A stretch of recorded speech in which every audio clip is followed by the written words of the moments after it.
Hey guys, thanks for clicking on this video. This is actually part of a playlist of me trying to learn the top 100 cryptocurrencies from the CoinMarketCap website. I welcome you to join me in this journey, as well as me doing live videos on news stories that happen on a daily basis. Click the subscribe button down below, and you can also click the little bell notification to get live updates of when I go live. And you can actually jump in, and I encourage you to be part of the Team BitGlen live chat that we have going during the live content. If you like this style of content, give this video a thumbs up. Also comment down below any thoughts that you may have of anything that I've said in this video. You can also follow me outside of the YouTube comment section on Instagram, Facebook and Twitter, all with the name BitGlen. Or if you really want to be part of Team BitGlen, you can actually join in the Telegram group chat, which is in the description down below. Follow that link and you'll be able to chat to me as well as all the other guys that have followed me since the beginning of this journey. And if you really want to help support me and this channel grow, I'm not trying to shill or sell any coins in particular.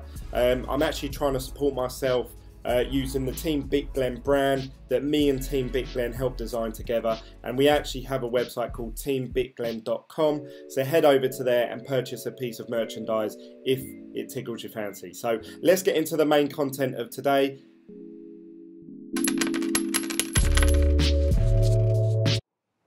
Hey guys, today we're going to be looking at the second largest cryptocurrency in the space, and that is Ethereum. Now, you might be thinking, well, is Ethereum just another Bitcoin? Actually, no, it's not. It's not set out to be a online digital currency as such. It's being used like that, but actually it's meant to be a decentralized application platform. Ethereum's been going for quite a few years now. Vitalik Buterin was actually the creator. He's a young lad, quite a skinny Russian kid. Apparently he's got a super high IQ, and he taught himself Chinese at the age of 5 or 6 or something like that. Obviously something I'd never be able to do. But he's the lead programmer, and from what I understand and what I've read in my short time researching about him, he was involved in the early days of Bitcoin, and Bitcoin was always supposed to be this BitTorrent of cash, really, an online payment system, currency online.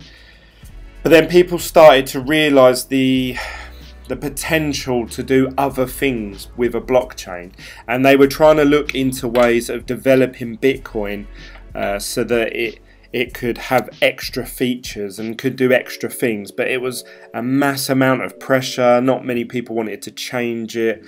For every time they changed a bit of code somewhere else, obviously it would maybe hinder another part or another section. So the actual premise of Bitcoin has stayed quite similar since 2011.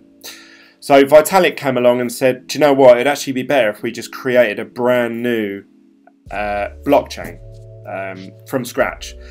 And he actually went off and started, along with some other developers, but he's sort of the forefront person behind the platform, an actual blockchain platform system where people can program on top of it and create any application they want. So I could download the Ethereum browser or software, and I could create an application on the Ethereum blockchain.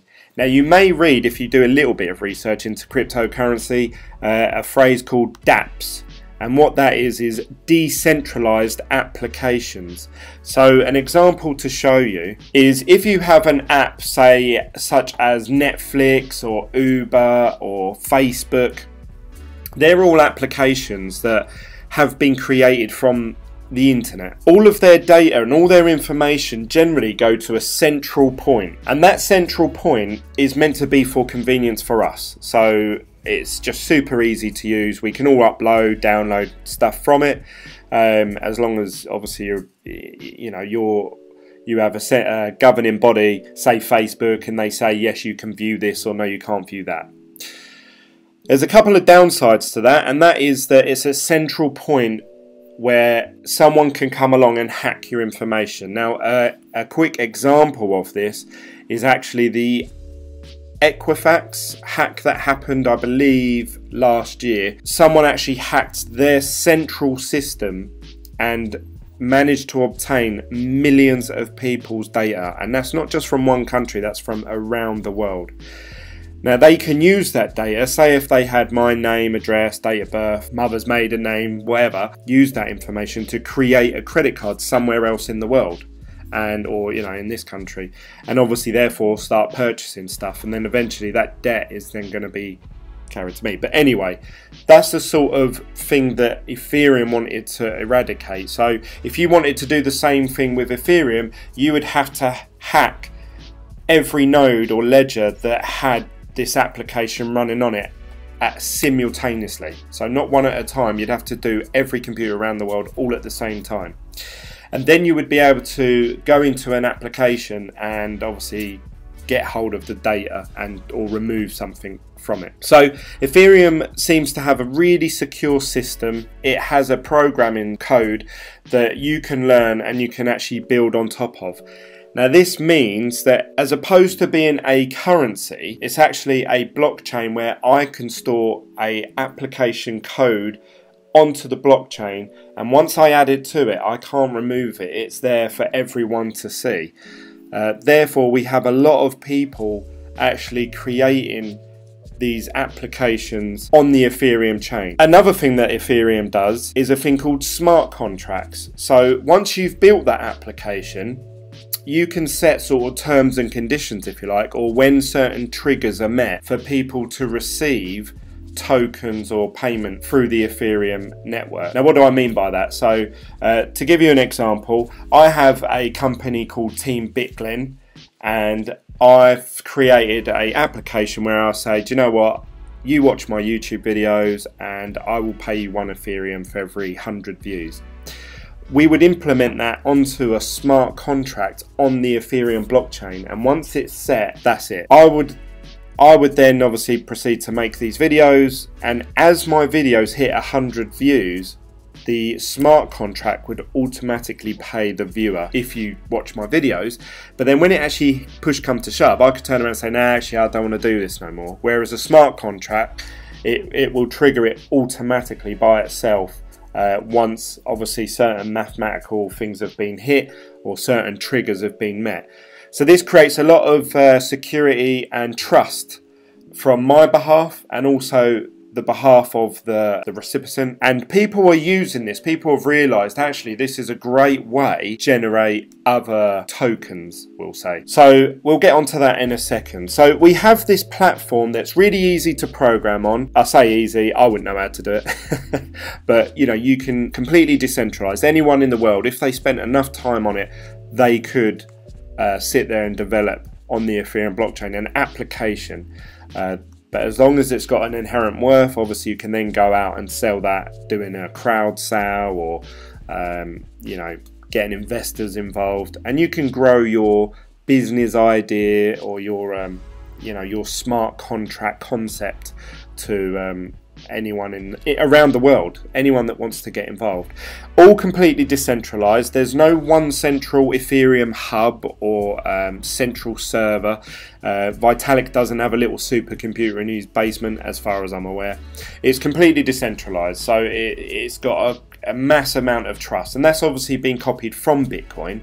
So that's why it's quite similar in that regard. But the end goal and path, their roadmap, if you like, is different from Bitcoin. It's not trying to be the best currency, the best cryptocurrency. It's trying to be a decentralized application platform for people to build onto. Therefore, always having sort of an inherent worth. Because in 10 years' time, if an application comes out, say Photo Book, I don't know, there's probably a website called Photo Book, but say Photo Book, a bit like Facebook, or a social media, or a online banking system, or whatever thing you can think of. If I wanted to be involved in that, obviously it's on the Ethereum block. It means that I'm generally going to have to buy Ethereum tokens or coins to be a part of that social media platform, and I'm also going to receive, so if it's like a security where something pays you out on a regular basis, you're going to receive Ethereum because it's coming directly from the Ethereum platform. once you've received that, obviously you can exchange it against others. Now, what does that mean? That means there's a high demand for the token or Ethereum coin because of how many applications can be put onto this. Now, I mentioned in another video about another one coming up, or one that's been going for a little while, called Lisk. Lisk is a platform-based system as well, but they actually use JavaScript as opposed to Ethereum has its own coding language that you can learn. Now, since Ethereum has been released, it's been very popular. So a lot of people have thought, do you know what, I'm going to try and develop an app or a token using this Ethereum blockchain. I don't want to start a brand new blockchain because I don't know how to do that. It takes a massive amount of time, a lot of pressure, a lot of management, a lot of coding. It'd be more than just one person task. You'd have to get people around you. When you're just starting off, that's quite hard to do, to get off the ground. So Ethereum's a great place for people to start and build their platform or their own brand or a business idea. Now, what this means is that there's loads and loads of projects that are popping up all on the Ethereum blockchain, which is great, but obviously that also opens the door for people to take advantage. So we've seen this massive explosion of different applications that have all come off of the Ethereum blockchain. How can I show you this? Let's head over to a website called coinmarketcap.com. It lists all the different coins and tokens. Now, what's the difference between a coin and a token? And this is more predominant in Ethereum than any other cryptocurrency that I may talk about in these videos.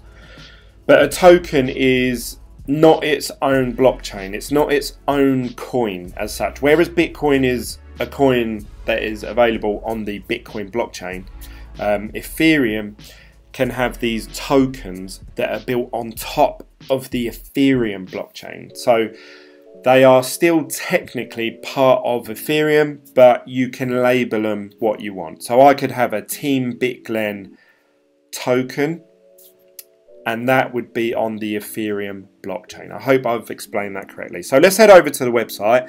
You can see up here I can view all coins and tokens, or I can just view coins, or I can just view tokens. So let's have a look at the full list of tokens. Now, Ethereum actually referred to these tokens, the actual coding term, as an ERC20 token. So if I have an ERC20 token, again for my Team BitGlen, and I say, like I said, the example with the views, I would call it BitGlen, and that would be the BitGlen token. And you will receive, if you buy the BitGlen token, for anyone who owns one of my tokens, I will send them 1 Ethereum for every view they view on my video. This is just hypothetical. I'm not sending every viewer out an Ethereum. I'm just using a hypothetical scenario. So say if you own a Team BitGlen token, for every token that you hold, you receive 1 Ethereum from me.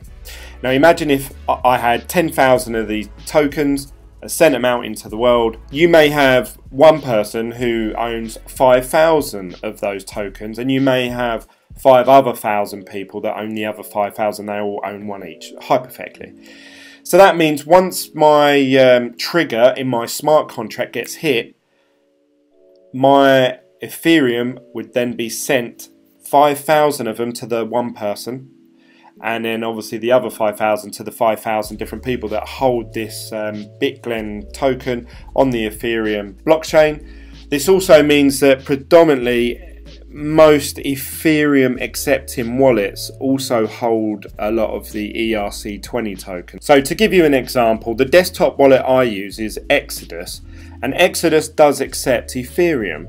And just recently they opened it up to start accepting ERC20 tokens. Now, to stop them from obviously having a load of tokens that are complete rubbish and scams, they're only accepting certain ERC20 tokens, but you can see here Ethereum assets, and they're accepting quite a few ERC20 tokens with more in the pipeline. Everyone's trying to get on this platform now. And this is also true for, I use a website called myetherwallet.com. They accept all ERC20 tokens as well. So you can use a normal wallet as you would. So you don't need to generate a brand new wallet for every token that's generated. So again, a lot more easier for the user. you know, if you wanted to download the Team Bitglen token, you can just use whatever ERC accepting wallet or Ethereum wallet that you already have in place. So you don't have to, I don't have to create a new wallet, you don't have to download a new wallet. We just carry on using what we're used to, which again creates more trust and ease of use for the end user. So we're looking at all these tokens, and you can see here clearly there's a lot of tokens on here, and they all run off of Ethereum. There's a couple on there, Omni and Neo, and obviously I'm going to do videos on those down the line. Today we're just talking about Ethereum, but if you, just to give you an example, there's a good 689 on this website, and I would say 99% of them, maybe 95% of all these tokens are all on the Ethereum blockchain. So that just shows you how many applications can run on this blockchain, which Vitalik Buterin, he actually said the actual code that runs Ethereum is actually quite basic from his end. Obviously he's very intelligent, so to him it might be basic, but it's very simple and easy to build on. Now all these other companies, they can come aboard and say, right, well, we want to do this, this and this, and their idea may be really complicated, but they can implement it on the Ethereum platform. So Ethereum has great potential. It already has been successful since it came out in I think Vitalik actually announced it in the Bitcoin Miami conference 2014. You can actually watch that on YouTube, him releasing Ethereum. Since then it has been very successful. Obviously it had a slow start, as you would expect with any sort of software where you have to get other people to build on top of it. But since then, along with the price of Bitcoin, people can see the worth and the value of this Ethereum chain, and the cost of Ethereum has just skyrocketed. From the early days of being worth cents, it is now worth in the region of $600-700. At one point it was worth double that, it was worth 1,300. Now Ethereum hasn't gone without its issues. There's been a lot of the way that the coding is written and the way that the smart contracts are only as good as the person who writes them. So if I was to write that smart contract, the example I gave where you give me views and I'll give you Ethereum, if I wasn't to implement the coding really well, someone could come along and say, oh look, there's this loophole where if you just keep clicking the refresh button, let's just say I can view his video 10,000 times in a minute, and that means he needs to send me 10,000 Ethereum. Or for argument's sake, a hacker can come along and obviously hack it so somehow he receives all the Ethereum payments. So the smart contracts are only as good as the person writing them. So when you do accept or buy these ERC20 tokens, you need to do some research into the company or who are writing these smart contracts. Is it someone that you can trust? Is it someone who's got previous history writing other projects? What's happened to them previous projects? And therefore you can gauge whether you think that the smart contract is good enough for your investment, your hard-earned money. So that is something to be wary of. This actually had its own issues in 2016, I believe. There was a company that were trying to raise 150 million, which they succeeded at doing, for their project for a financial application. And someone came along and managed to find a loophole and managed to withdraw. They managed to withdraw 50 million from that project, a hacker. Ethereum was supposed to be a application where it's completely decentralized. No one can change things. You can't take things away, remove things. So once that company lost that 50 million, in theory, based on its original core values, that's the end. It was their own fault. They had a loophole in their smart contract. They should have lost that money. But Vitalik and some of the other community, they decided, well, and this is obviously a short, briefer version. I'm sure there was a more complicated conversation going on. But they actually said, should we reverse this? So should we make it so where that 50 million's gone to, we can get it back into this other pot where the original developers can get their money back. And they actually went ahead and done that. Now, this has had some backlash. Obviously, the people receiving their money back, they're over the moon. They're like, oh, thank you, Vitalik, you're the best. But other people are like, so what happens if my project gets hacked? Are you going to completely change the Ethereum and reverse the coding for that one as well? And they might say, well, no, yours is only like 1.2 million. Oh, so my 1.2 million isn't worth their 50 million, so you're not going to do it for me, but you'll do it for them. So this came with a lot of backlash, and they decided to fork off. The community actually went off and forked. So there's actually 2 Ethereum blockchains. If you've seen one of my videos before about forks, they were forked off and they went into separate paths. One where it would never be changed, never be rewritten, never be reversible, and that was the Ethereum Classic chain. And the one that they did decide to reverse the person's money, that is Ethereum as of today. Now, which is the right one, that's entirely up to you. That's your own opinion. Do a bit more research into that. It was just a little fun fact that happened. Obviously for them it was a massive thing. I believe that they've had their backlashes from it. Obviously this made the platform slightly, people hesitant to invest in Ethereum, because they're like, hang on a minute, you're able to, you know, change and remove things that I thought that's not what's supposed to happen on Ethereum, and you can try and retrace steps. So since then, I don't think they've done that again since. So that was sort of like a one-off lesson learned, I suppose. And this is the trouble with cryptocurrency as a whole. It's still in its early stages. So it's still, what is the right and wrong thing to do? What you do right for one person is bad for another person, and obviously we need to come to terms with that. If you was a centralized, say Google, and I lost money because of Google, the chances are Google are either going to refund me that money back, or they're going to try and get it back.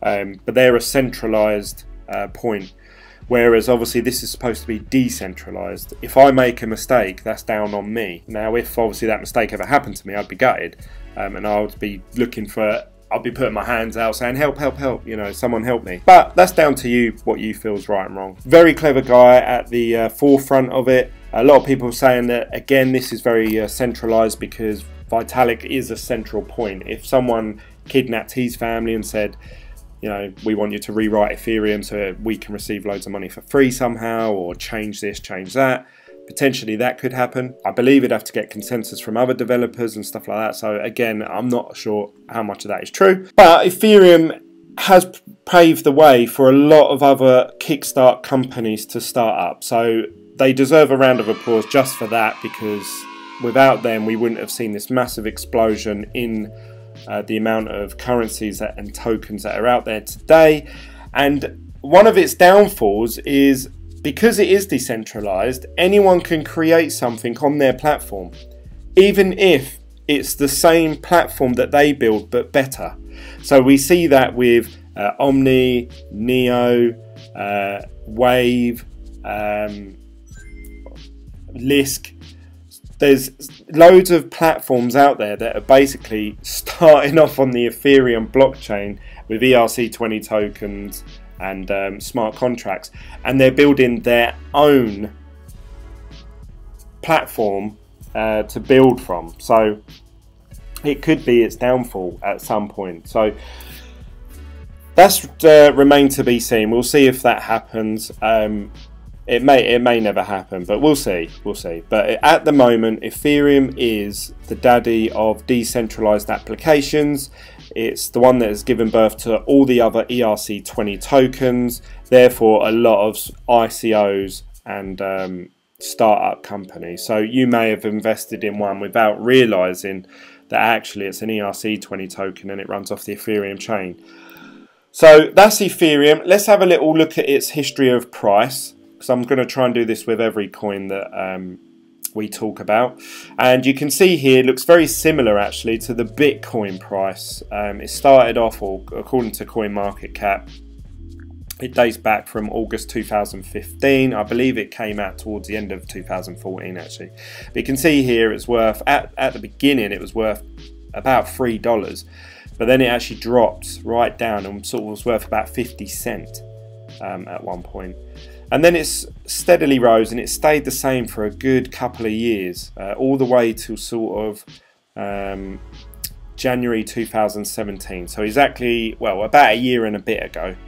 And within the last 12 to 18 months, it has obviously skyrocketed. It's gone from, you know, $5 to $300, dipped back down, then come back to 300, had this swing, and then obviously we had the big bubble where I got involved, which was around November 2017, and it just went up and up and up and up, and people were thinking, oh, it's never going to end, it's just going to keep going up, and I was one of those. And obviously we've had a big crash since, so it's currently now sitting back. It did go back down to sort of the 300 mark, so that seems to be where the price where people over the last 18 months are not willing to go past. 350, 300 something is where it's, you know, inherent worth. People feel it's worth more than that. And then now we're in a position where it's currently going back up. So I believe today, as of recording this video, it's $588. But obviously that could change. Whereas if we look at the other one, which was the fork off of it, the Ethereum Classic, that hasn't had as much support. That's at $18 US, but we'll do a video separate onto Ethereum Classic when we get to it. But at one point, the highest this was worth was 1,300 US dollars. So potentially it could hit those heights again, but that was its all-time high. You never know if a coin or a stock is going to ever hit its all-time high again. Otherwise, that will become its new all-time high. So we'll see what happens. That's the fun part of these cryptocurrencies. We don't know what's going to happen with them, but the more and more developers keep adding onto the Ethereum blockchain, the more worth it's going to have. Because if an app comes out, which I'm invested in, I've got probably about 5 coins that I'm invested in, or tokens, sorry, that are ERC20 tokens. So I need the Ethereum blockchain to work for the other projects to work, if you see what I mean. So they're inherently always going to have a value, because a new up and coming company set up on the Ethereum blockchain, this could be 10 years down the line. If Ethereum just disappeared, they'd be like, oh shit, so's our project. So there's always going to be a demand for Ethereum tokens, and Ether. Ether's what helps run the network, a bit like gas, where you can send it to a machine and ask it to solve a mathematical equation for you. It's what miners receive as well, bit like Bitcoin, where they're rewarded with Bitcoin. Miners get Ether. And yeah, it's a really robust, secure system, or it has been anyway, for the last few years. So I've got high hopes for Ethereum. I actually hold some Ethereum myself, only a small position, but I'm looking for Ethereum to be worth a lot more than it currently is. But depending on when you're watching this video, it may be up or down from wherever I've just said anyway, so it could be completely irrelevant. But that's my sort of brief view of Ethereum. It's one of my favorite coins. I believe it will always have an inherent value, therefore I will be investing in Ethereum. Whereas some of the other projects, I can't see where they're going to go to and how they're going to achieve their goals, whereas Ethereum is doing it every day. Every day they're hitting what they set out to do, and people are using the system all over the world. So well done, Ethereum. And that's really it from me, guys. Check out teambitglen.com if you want to purchase any merchandise. Head over to Instagram, Facebook or Twitter. Add me on there. All with the name BitGlen, or use the description down below. There's a link for our super chat Telegram group, where there's about 150 of us all talking about different coins.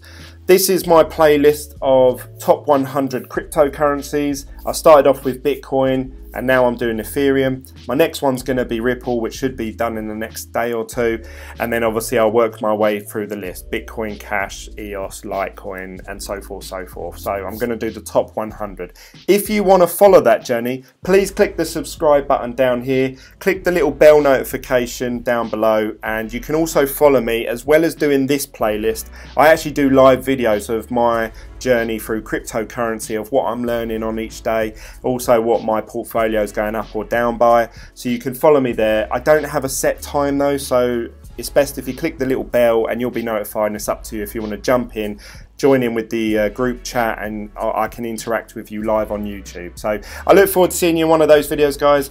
Thanks for the support. See you later. Bye.